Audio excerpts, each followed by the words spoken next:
What's good, Auto Gang? Coming at y'all with another video. So today's episode of Easy Auto, we got a set of 20s we're gonna mount up. So tire size 245 35 20, the stagger set. Rear tires are 275 35 20. We mount these up on a set of Rivettis, 20 by 8.5 in the front, 20 by 10 on the rear. And this is a reverse mount rim. So I'll show you how to mount tires, reverse mount. And before we get everything mounted, you always want to verify if it's a face mount or reverse mount rim.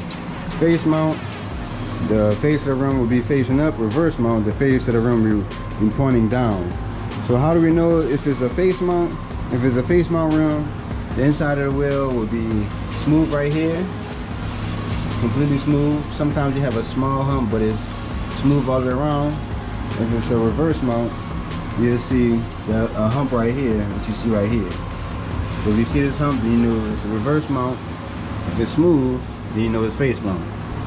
So I'm gonna get it on the machine. Let's get started. And the machine I'm using is the APX 90A in coat. It could dismount up to, I believe, a 32-inch tire. So I believe this is one of the best machines I've run across. You know, it's faster than touchless machine. You know what I'm saying?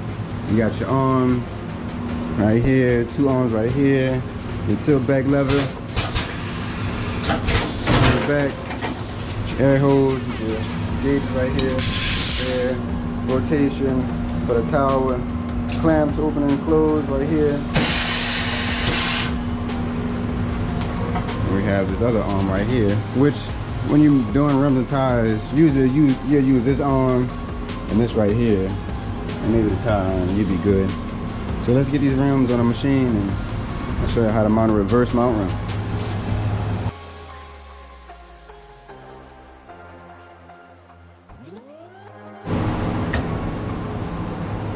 For every rim and tire, you want to just take out the valve stem, put a new valve stem. They need sensors, you put sensors in there.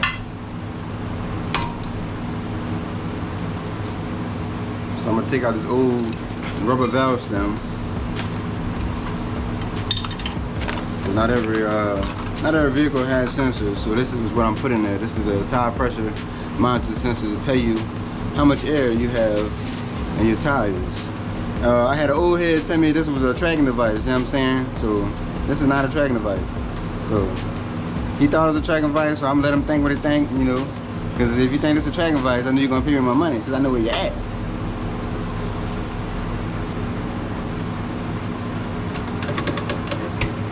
Lube that sensor up, because if it's wetter, it's bad.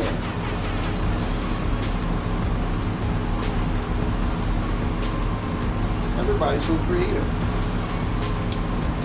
So after you get your valve stem, TPMS sensor in, you're gonna take that valve core out.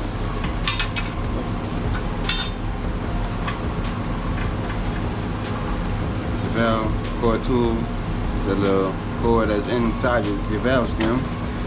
The next, for reverse mount rim, if it was a face mount, we'll do it like this. For reverse mount, you're gonna flip it over. Be mindful where your sensor is. Set your duct head.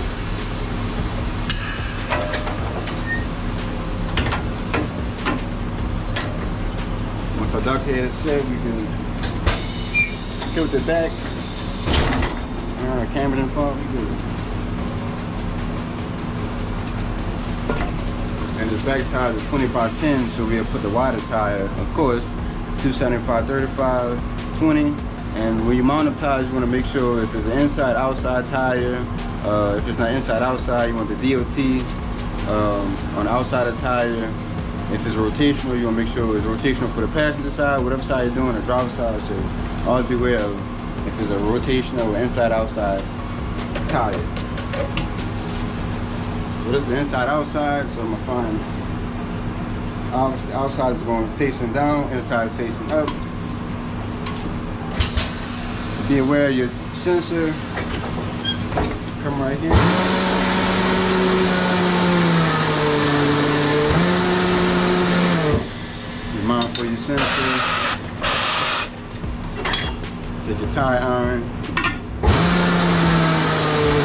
work it around. If you get any bind, any tension right here, use your arm.